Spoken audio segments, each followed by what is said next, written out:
श्रीमन्महागणाधिपतये नमः। श्री सरस्वत्यै नमः। श्रीगुरुभ्यो नमः। सर्वदेवेभ्यो नमो नमः। वक्रतुंड महाकाय सूर्यकोटि समप्रभ निर्विघ्नं कुरु मे देव सर्वकार्येषु सर्वदा। गुरुर्ब्रह्मा गुरुर्विष्णुः गुरुर्देवो महेश्वरः गुरुस्साक्षात् परब्रह्म तस्मै श्री गुरवे नमः। मूकं करोति वाचालं पंगुं लंघयते गिरिं यत्कृपातमहं वन्दे परमानन्दमाधवम्।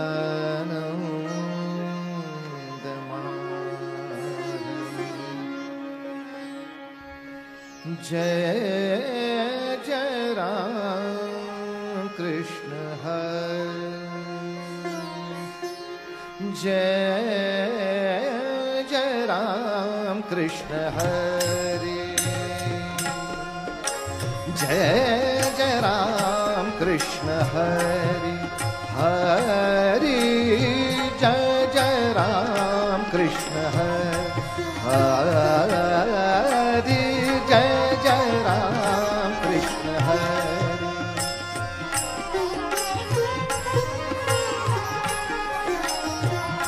राम कृष्ण हरि। जय जय राम कृष्ण हरि। राम जय जय राम कृष्ण हरि। राम जय जय राम कृष्ण हरि।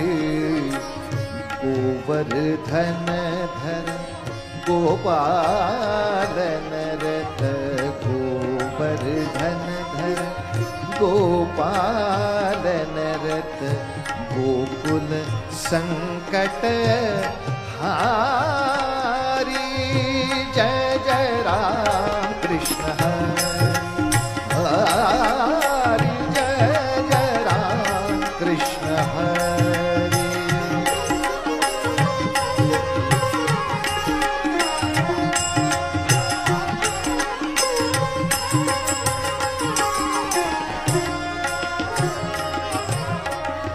नभ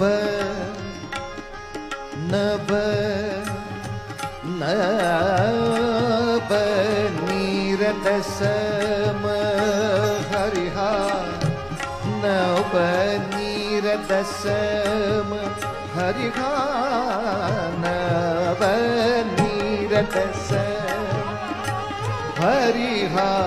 नभ नीरद सम नवनीत प्रिय नवल विनोद बिहारी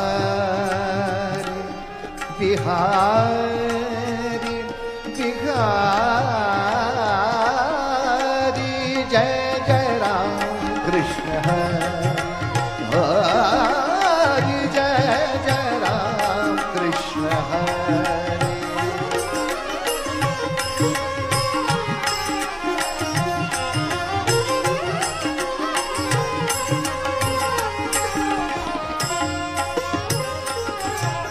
दुर्वासोनुत दुख विमोचक दुर्जन संगमहारी। जय जय राम। दुर्वासोनुत दुख विमोचक दुर्जन संगमहारी। जय जय राम। जय जय राम। जय जय राम। जय जय राम। जय जय राम कृष्ण हरि। राजा राम जय जय राम कृष्ण हरि।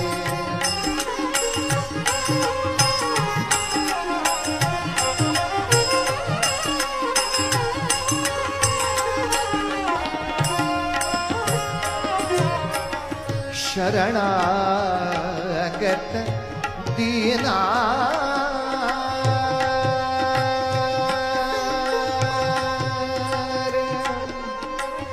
शरणागत शरणागत शरणागत दीना चरणी नेई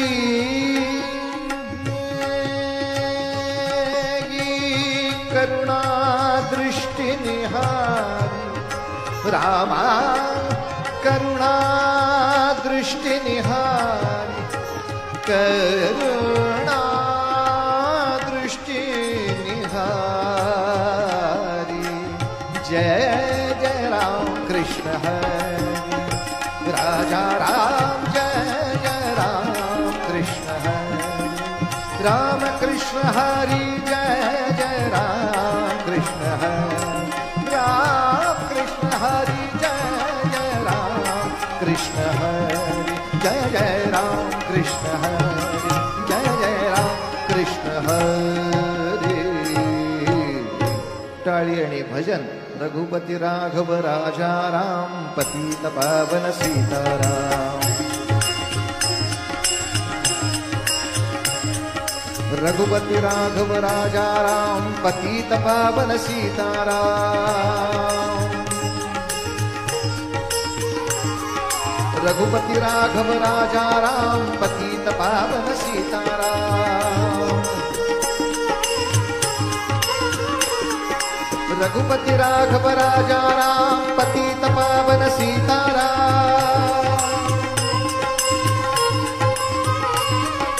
रघुपति राघव राजा राम पतित पावन सीताराम रघुपति राघव राजा राम पतित पावन सीताराम रघुपति राघव राजा राम पतित पावन सीताराम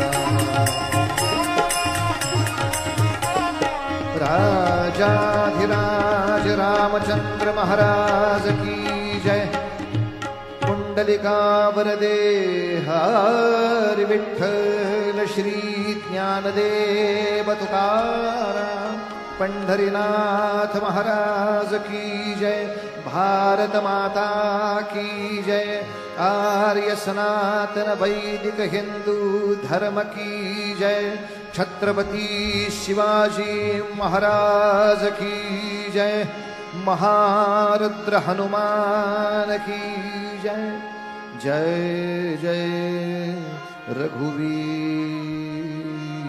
समर्थ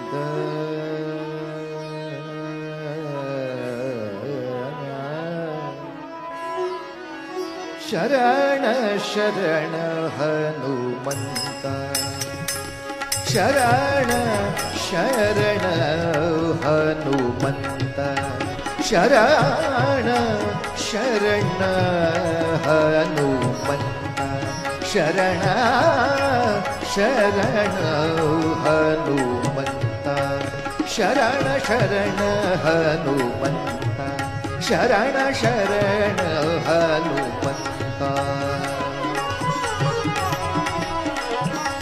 शरण हनुमंता तुम्हा आलो रामदूता शरण तुम्हा आलो रामदूता शरण आलो शरण आलो शरण आलो रामदूता शरण शरण हनुमंता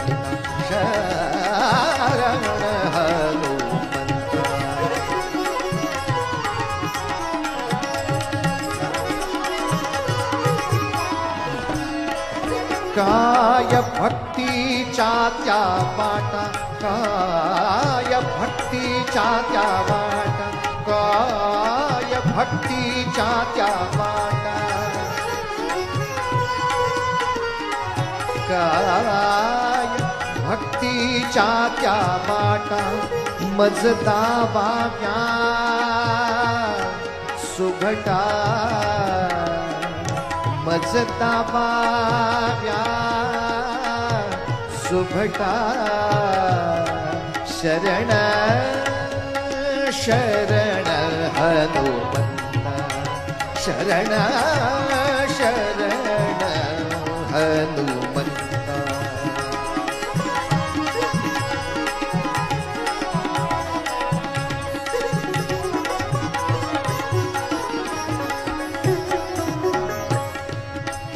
अहो शूर आणि वीर स्वामी कार्yi तू सादर, अहो शूर आणि वीर स्वामी कार्yi तू सादर.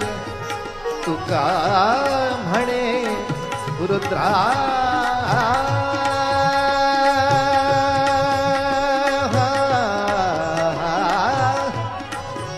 तुका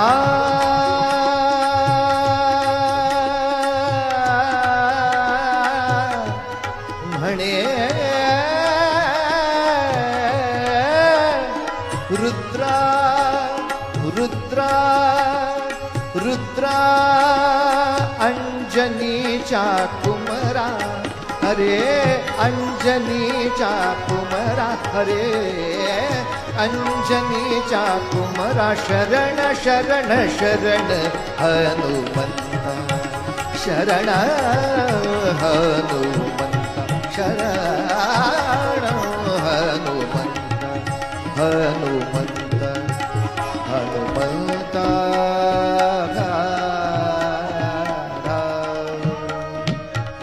महारुद्र हनुमान की जय. मनोजवं मारुततुल्यवेगं जितेन्द्रियं बुद्धिमतां वरिष्ठं वातात्मजं वानरयूथमुख्यं श्रीरामदूतं शरणं प्रपद्ये. आजचा दिवस शनिवारचा, म्हणून हनुमंतांचा अभंग निरूपणासाठी घेतला असं नव्हे. ते एकूण चरित्राचा विचार करता त्याच्याशी योग्य असलेला या दृष्टीनं हनुमंतांचा अभंग घेतला. कारण सर्वच जण कीर्तनाचे रसिक आहेत आणि सर्वांना माहिती आहे की मॅचिंग फक्त कपड्यामध्येच असावं लागतं असं नाही, कीर्तनातही असावं लागतं. आणि ज्या कीर्तनकाराला मॅचिंग जमलं नाही तो दुसऱ्या क्षणी नापास ठरवला जातोच. वास्तुशांती निमित्त कीर्तन ठेवलं आणि जर लंका दहनाचं चरित्र लावलं तर दुसऱ्या मिनिटाला बुवा फेल. या चरित्राचा हा दिवस आहे काय? वास्तुशांतीसाठी म्हणून बुवाला बोलवावा. आणि कोणाचे हे घर संसार हा कोणाचा, येथे कळी काळाचा भरवसा काय आहे. ही LICची पॉलिसी सांगायची काही गरज होती का? ते सगळ्यांनाच माहिती आहे कळी काळाचा भरवसा काय आहे.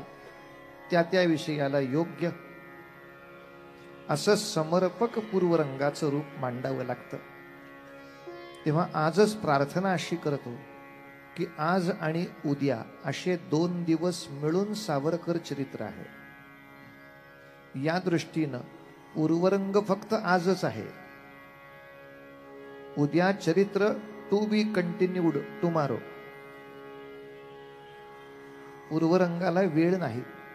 अर्थात आता सावरकर चरित्राबद्दल फार काही मी नवीन सांगेन असं नाही. तुम्हाला ते आता इतकं पाठ झालंय की मध्ये मी थांबलो तर बहुतेक पुढचं तुम्हीच पूर्ण कराल. पण तरी सुद्धा काही महत्वाच्या टप्प्यांना स्पर्श करून आपण पुढे जाऊ. याच नागपुरामध्ये वेगवेगळ्या ठिकाणी सावरकर चरित्रावर कधी 3 दिवस, कधी 5 दिवस, कधी 7 दिवस, अशी सुद्धा कीर्तनं झालेली आहेत.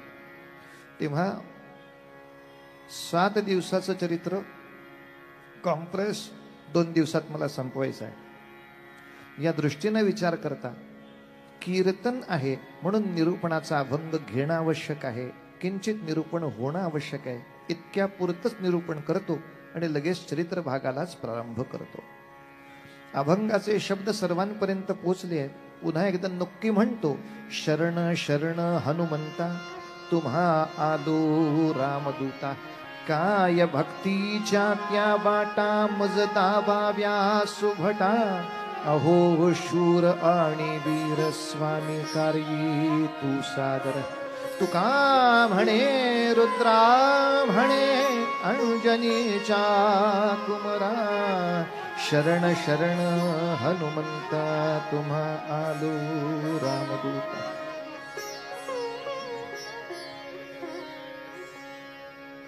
पहिल्या ओळीचा अर्थ सांगायची आवश्यकता नाही.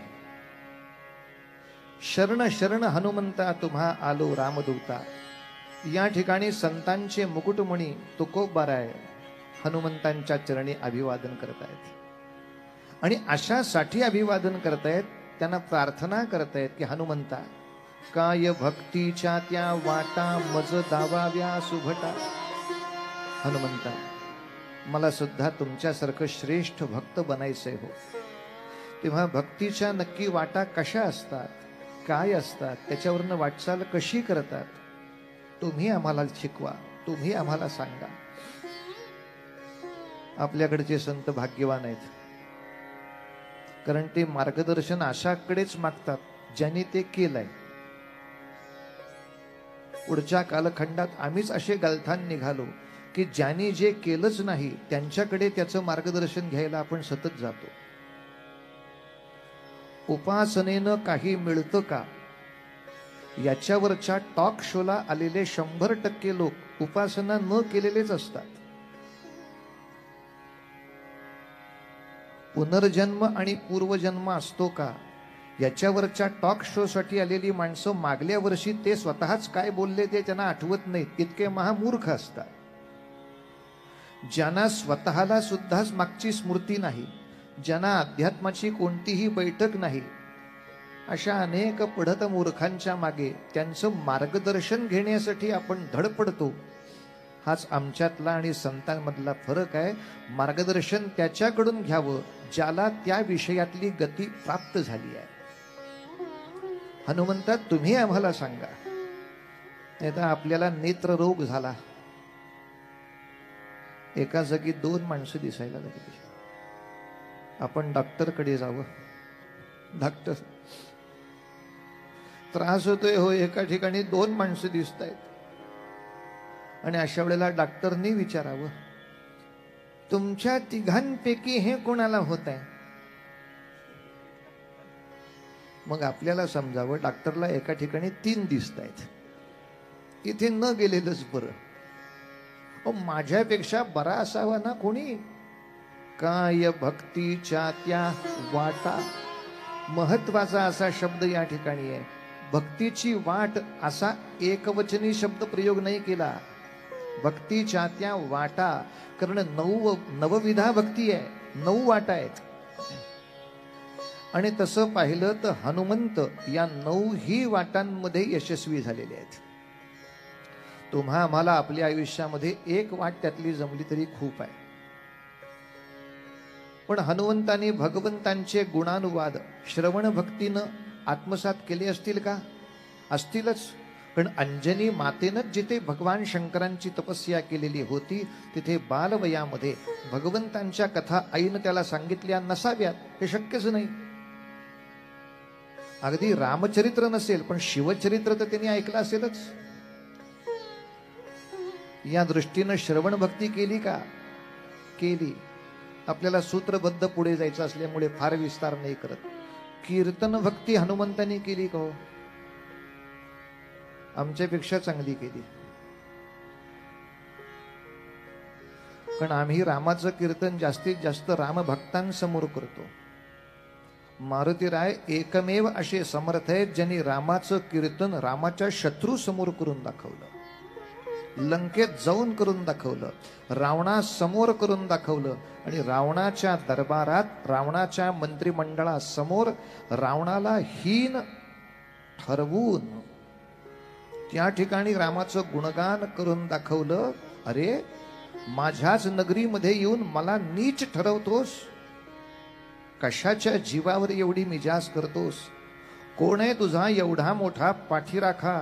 तेव्हा राम शत्रूच्या घरात उभं राहून हनुमंत गाऊ शकतात, विश्वाचा विश्राम रे स्वामी माझा राम रे, विश्वाचा विश्राम रे स्वामी माझा राम रे, आनंदाचे धाम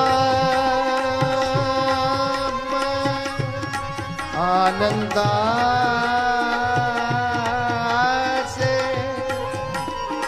आनंदाचे धाम त्याचे गाऊबाचे नाम रे, विश्वाचा विश्राम रे स्वामी माझा राम रे, विश्वाचा विश्राम रे.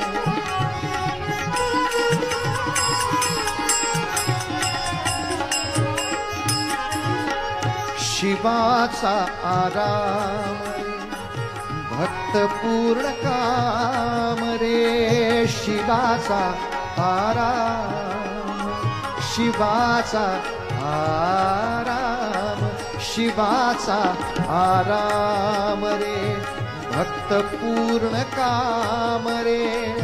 मुक्त योगी जन गाती, मुक्त योगी जन गाती, दया ही निष्काम रे, विश्वाचा विश्राम रे स्वामी माझा राम रे, विश्वाचा विश्राम रे स्वामी माझा राम रे, विश्वाचा विश्राम रे.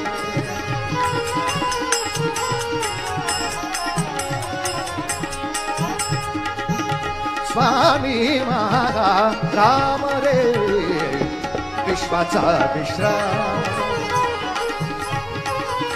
स्वामी माझा राम रे,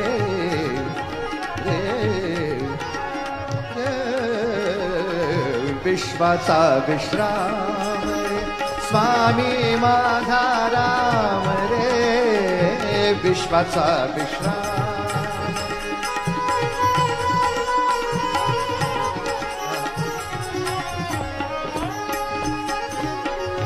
मिथ्या ते अनेक रे सत्य राम एक रे, मिथ्या ते अनेक रे सत्य राम एक रे, सत्य राम एक रे. कृष्ण विष्णु जगन्नाथ, कृष्ण विष्णु जगन्नाथ एक हा विवेक रे, विश्वाचा विश्राम रे स्वामी माझा राम रे, विश्वाचा विश्राम रे स्वामी माझा राम रे, हो विश्वाचा विश्राम, विश्वाचा विश्राम, विश्वाचा विश्राम. राजाधिराज रामचंद्र महाराज की जय. नेहमी जय जयकार करताना काय करावं, महाराज की जय असा जय जयकार करावा, म्हणजे अवसान सापडतं. नुसतं जय म्हणायला गेलं की उचकी लागल्यासारखं होतं. गोपालकृष्ण महाराज की जय, त्यामुळे ते दुर्बळी येतं. महाराज की जय असा जय जयकार आपण करणं हे राष्ट्रभाषेला अभिवादन आहे. कारण मराठीमध्ये महाराज की जय असा शब्द प्रयोग होत नाही. मराठीमध्ये महाराजांचा विजय असो असा शब्द प्रयोग होतो. महाराज की जय हो हा हिंदी शब्द प्रयोग आहे. आणि हिंदी तुम्ही आम्ही सर्वांनी मनापासून स्वीकारलेली राष्ट्रभाषा आहे। या दृष्टीनं गोपालकृष्णांचं नाव असो, रामचंद्रांचं नाव असो, पंढरीनाथाचं नाव असो, ते सर्व सिंहासनाधिष्ठित आपण केले आहेत। या दृष्टीने ते महाराज आहेतच। तेव्हा नेहमी विमानाला सुद्धा छान उड्डाण करण्यासाठी जसा रनवे आवश्यक असतो, तसं नुसतं जय म्हणण्याऐवजी गोपालकृष्ण म्हटलं की महाराज की जय इथपासून त्याला पकडायचं, म्हणजे त्याला एक दणदणीतपणा प्राप्त होतो। बघा बरं प्रयोग करून, राजाधिराज रामचंद्र महाराज की, तेव्हा ढम वाजवायचं। गोपाल कृष्ण पंढरीनाथ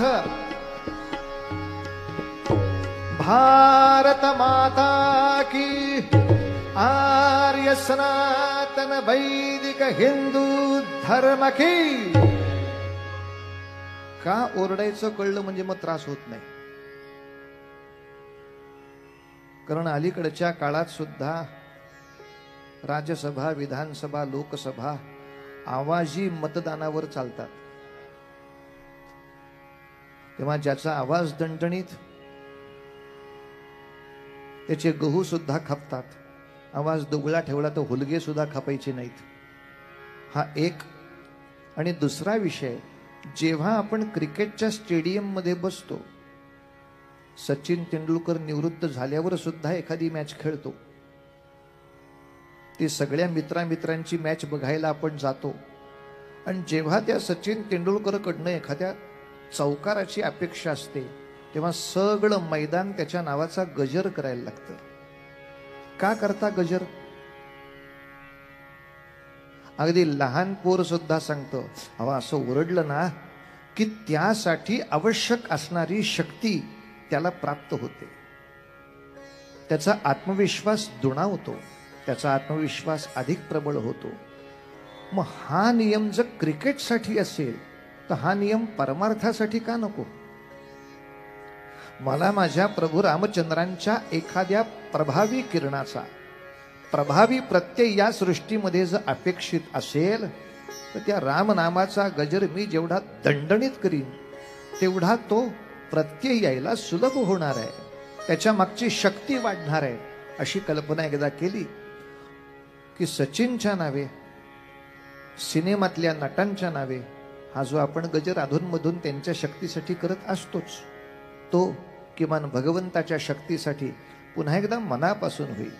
काय असतं, आपल्याकडची मुलं सगळी लॉजिक शिकायला लागल्यामुळे फार त्रास देऊ लागली आहेत। आम्हालाच सांगतात, ओरडून कोणाला बोलवावी लागते? जो लांब असतो त्याला। ईश्वर माझ्या हृदयातच आहे, त्याला ओरडायची काय गरज? म्हटलं कर्म तुझं। अरे वेड्या, परमेश्वराच्या नामाचा गजर देवाला ऐकू जावा म्हणून करायचा नसतोच। संत शिरोमणी तुकोबाराय सुद्धा त्यांच्या गाथेमध्ये सांगतात, देवाचा गजर का करतात? पिटू भक्तीचा डांगोरा, पिटू भक्तीचा डांगोरा। कशाला? देव बाहेर आहे म्हणून? कळी काळासी दरारा, तुका म्हणे करू जय जयकारा आनंदे। देव शत्रूच्या मनामध्ये भीती उत्पन्न करण्यासाठी गजर असतो। ते एवढे मोठे टाळ वाजवायचे असतात, ते देवासाठी नाही तर कुटाळाच्या कानात काही शिरावं म्हणून टाळ असतात। म्हणून ते 2 किलो वजनाचे असतात, ज्याचा आकार बघूनही कुटाळ थांबतो। काही गोष्टी हेतुपुरस्सर केल्यात हो, त्याचं उत्तर माहीत असलं की मग प्रश्न येणार नाही। असो, विषय पटकन पूर्ण करूया। कीर्तन भक्ती केली का? केली। आपण सुद्धा कीर्तन भक्ती करायला हरकत नाही। अर्थात प्रत्येक वेळेला रावणासमोरच जायची गरज नाही। अलीकडच्या काळात नको इतकं पुढचं शिकलेली आपली मुलं सुद्धा तशी रावणच आहेत। तेव्हा त्यांच्या समोर आपल्या संस्कृतीचं मोठेपण त्यांना पटवून देणं हे सुद्धा मारुतीचंच कीर्तन कार्य आहे. कीर्तन म्हणजे प्रत्येक वेळेला आर्यासाकी दिंडी घेऊनच तुम्ही गायलं पाहिजे असं नाही. भगवंताच्या कीर्तीचे गायन याला कीर्तन असे म्हणतात. आपल्या भगवंताच्या लीलांच्या अभिनव कीर्तीचं गायन म्हणजे कथन जरी त्यांच्या समोर केलं आणि त्यांच्या मनामध्ये भारतीय संस्कृतीबद्दलचा नितांत आदर उभा केला तरी सुद्धा आपल्याला कीर्तन भक्ती जमली. असो, तिसऱ्या भक्तीकडे जाऊ. श्रवणम कीर्तनम विष्णू स्मरणम. हनुमंतांनी नामस्मरण भक्ती केली का? अखंड नाम गायनासाठीच त्यांची प्रसिद्धी आहे. पाद सेवनम, त्यांनी भगवंताची सेवा केली का? नक्की केली, माहितीच आहे. अर्चनम, त्यांनी भगवंताची पूजा केली का? जेव्हा जेव्हा जसं जसं शक्य आहे तशी तशी यथाशक्ती पूजा केली. आपुल्या शक्तीनुसार पूजावा परमेश्वर, पण पूजू नयेच हा विचार कोठेही नाही. आपापल्या शक्तीनुसार आपापल्या योग्यतेप्रमाणे त्यांनी पूजा अर्चा केली. अर्चनम, पुढे वंदनम. वंदनम या शब्दाचा अर्थ फक्त नमस्कार करणं ही क्रिया नाही घ्यायची. तो सर्वांच्या भोवती नम्र राहिला का? त्याचं बोलणं, त्याचं वागणं सर्वाभूती नम्रतेचं होतं का? त्याचा अर्थ वंदनम. म्हणून आपल्याला आश्चर्य वाटेल, रावणाच्या समोर जाऊन उभं राहताना सुद्धा त्यांनी आधी वंदन केलंय, मग प्रतिवाद केला की रावणा, तुझ्यामध्ये सुद्धा तप आहे, तू सुद्धा एक तपस्वी आहेस, तुझ्यामध्ये सुद्धा काही तपश्चर्येचं तेज आहे, ज्याला वंदन करणं आवश्यक आहे. उद्धटासारखं दोन हात मागं करून उभं राहायचं. ओळखलं का आम्हाला? तू कोण? ओबामाचा बाप लेका, तुला ओळखायला कोण? ओबामाला ओळखत नाही जग अजून. ओळखलं काय मला? हात जोड. साधी नम्र वृत्ती आपली असत नाही महाराज. सर्वाभूती वाचेने आणि क्रियेनेही नम्रता हा वंदन भक्तीचा विषय असतो. तसे हनुमंत आहेत का? सर्वांपडचे आहेत. फक्त अवघड आहे ते पुढचं गणित आहे. हनुमंतांनी भगवंताचं दास्य केलंय, तिथे मात्र आपला मागे पाय आहे. कारण दास्य या शब्दामध्ये देवाची सेवा नसते करायची, देवाचं काम करायचं असतं. आणि देवाचं काम करायचं असेल तर ते काम यावं लागतं. माझे मित्र डॉक्टर आहेत, ते सर्जन आहेत, म्हणजे ऑपरेशन करणारे सर्जन. सर्जनशील या अर्थी सर्जन नाही. ते दिवसाला 10 ऑपरेशन करतात. त्यामुळे त्यांचं डोकं भणभणतं. रात्री देवळात दर्शनाला येतात. मी नेमका देवळा शेजारी राहतो. माझा कर्मभोग आहे का आपले? आहे. आपले एखादं छान गाणं म्हण, बरं वाटेल. मी गाणं म्हटलं, डॉक्टरला बरं वाटलं. हे मी काय केलं? सेवा. डोक्याला मालिश करून देणं, पाठ चोळून देणं, पाय दाबून देणं, काय? सेवा. सेवा सोपी आहे, पण दास्य म्हणजे काय? देवाचं काज करणं म्हणजे काय? प्रत्यक्ष त्याचं काम करून त्याला आराम देणं म्हणजे दास्य. मी जर डॉक्टरला म्हटलं तुला 10 ऑपरेशन केल्यामुळे त्रास होतोय का? त्यातली 5 ऑपरेशन मी करतो उद्या.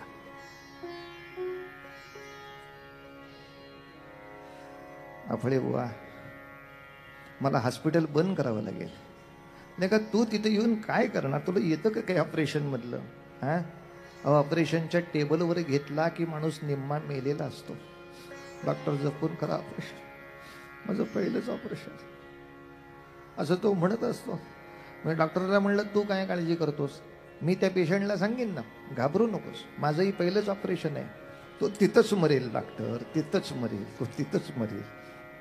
आपले डॉक्टरची सेवा सोपी आहे, पण काज करायचा असेल तर त्याच्या कृतीतलं काही आपल्याला यावं लागतो आणि ते करण्यासाठी खूप कष्ट करावे लागतात. एवढे कष्ट घ्यायची सामान्य माणसाची तयारी नसते. त्यामुळे तो इयत्ता 6वी पर्यंत अर्चन भक्ती करतो आणि थांबतो. दास्य भक्ती अवघड आहे.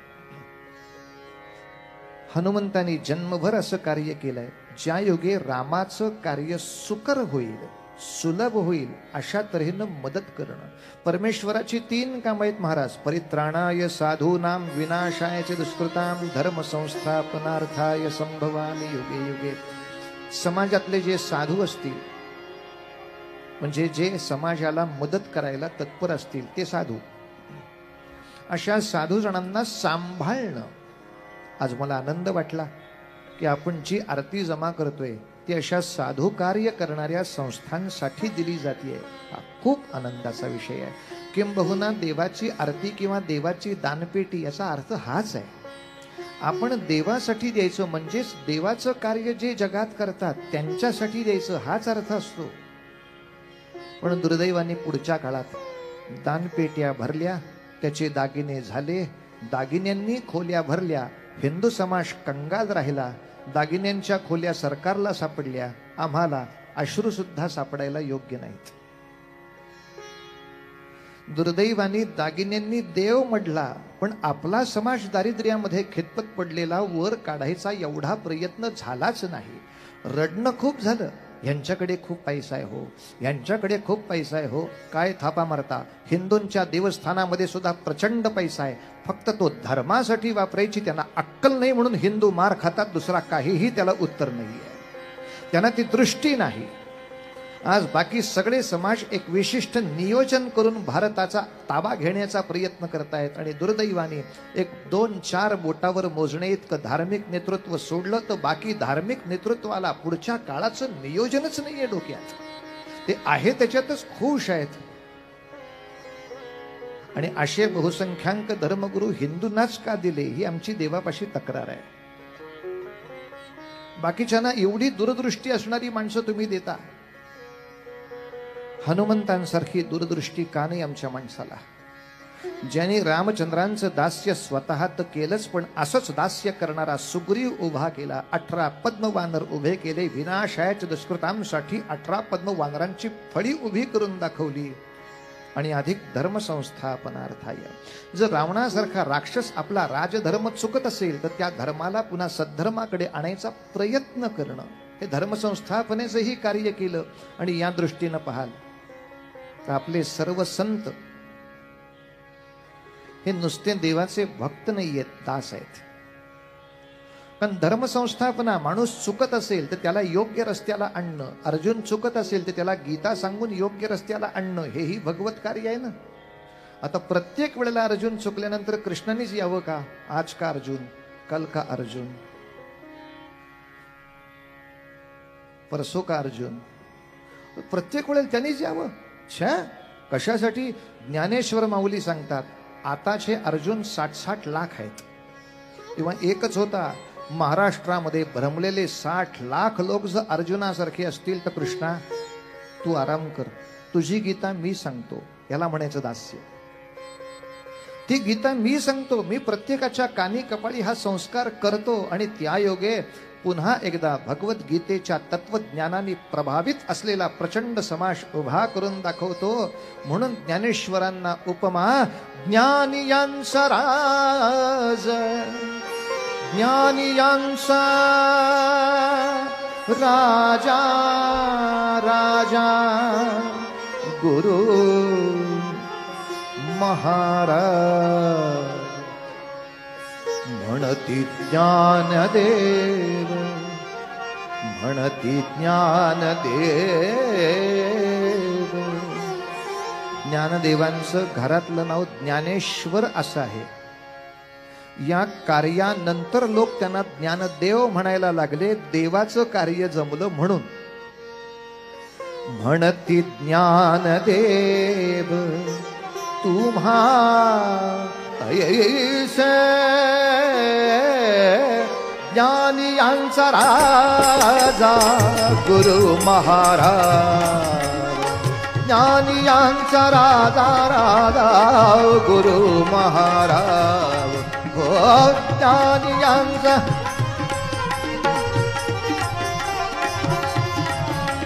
म्हणती ज्ञानदेव, म्हणती ज्ञानदेव, म्हणती ज्ञानदेव तुम्हा ऐसे ज्ञानियांचा राजा गुरु महाराज. हो ज्ञानियांचा राजा, राजा गुरु महाराज.